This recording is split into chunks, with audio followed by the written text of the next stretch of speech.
É nosso convidado Duarte Costa, especialista em alterações climáticas. Muito boa tarde, Duarte.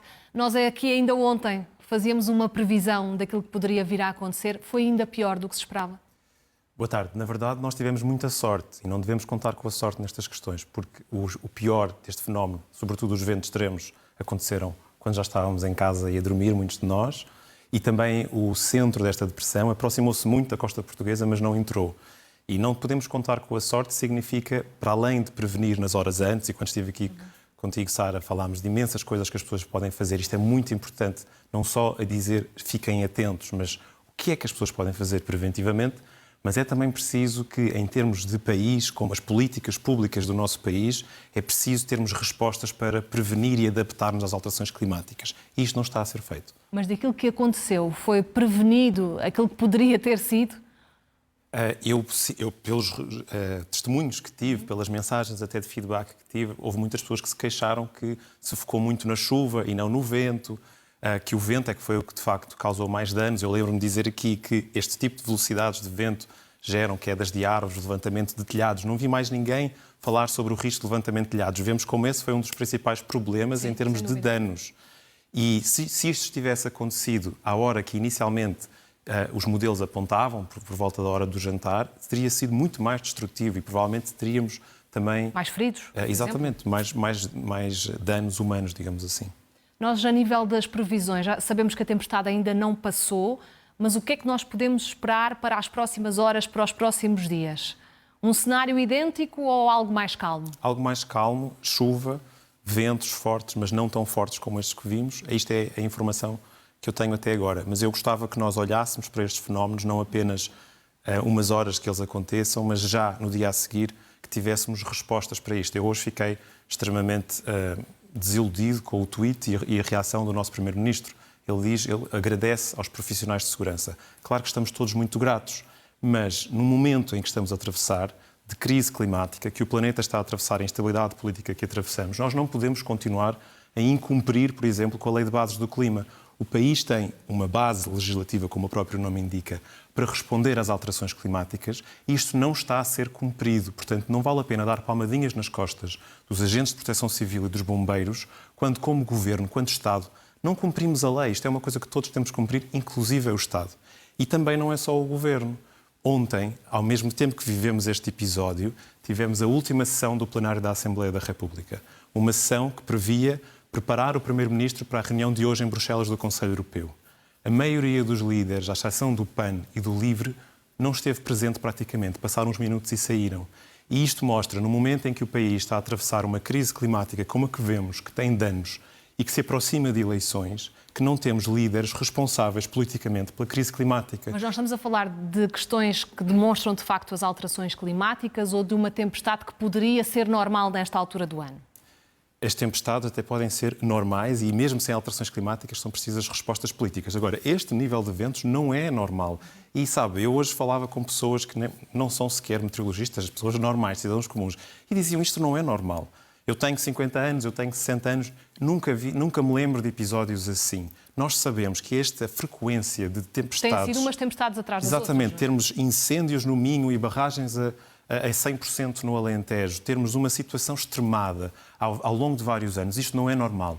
E, na verdade, como cidadãos, temos que nos voltar para as lideranças políticas que temos. Eu gostava que nas próximas semanas vamos ter debates às legislativas. Eu gostava que perguntassem aos partidos e ao Governo, porque não é só este, o anterior também, porquê é que não se cumpre a Lei de Bases do Clima neste país? Como é que é possível, com este tipo de vulnerabilidade, que não tenhamos planos de adaptação às alterações climáticas, que os planos que temos não saem do papel?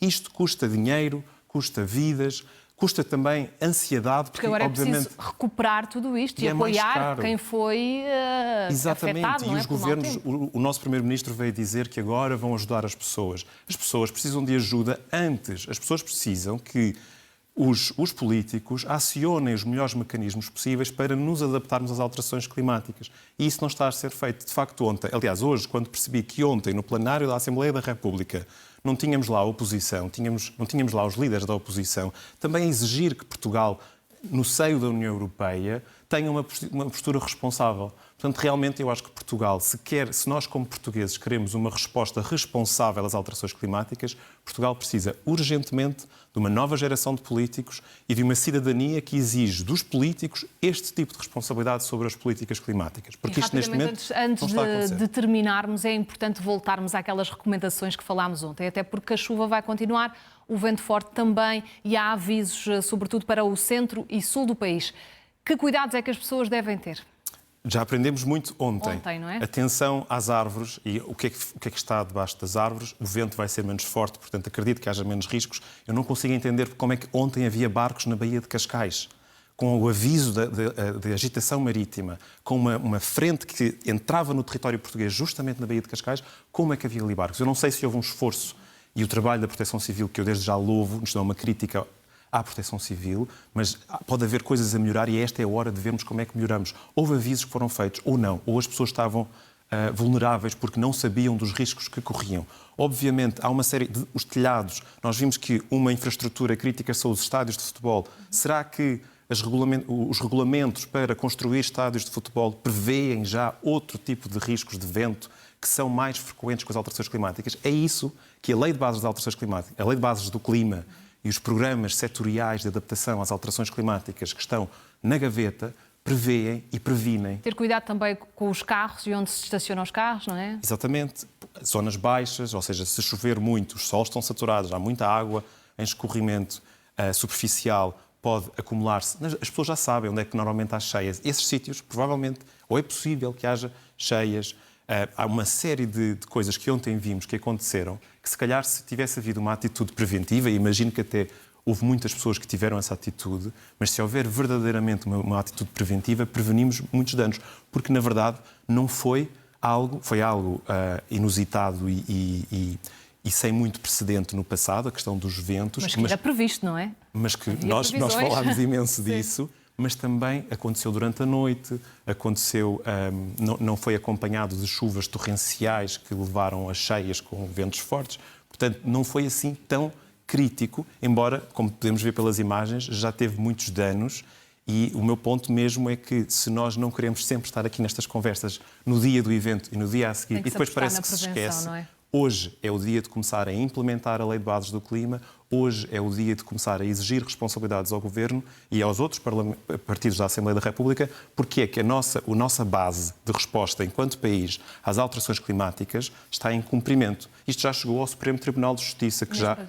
Sim, perdão. Isto já chegou ao Supremo Tribunal de Justiça. Há uma ação popular liderada pelo movimento Último Recurso a exigir que o Estado cumpra a lei. Quer dizer, cumprir a lei é uma obrigação de todos.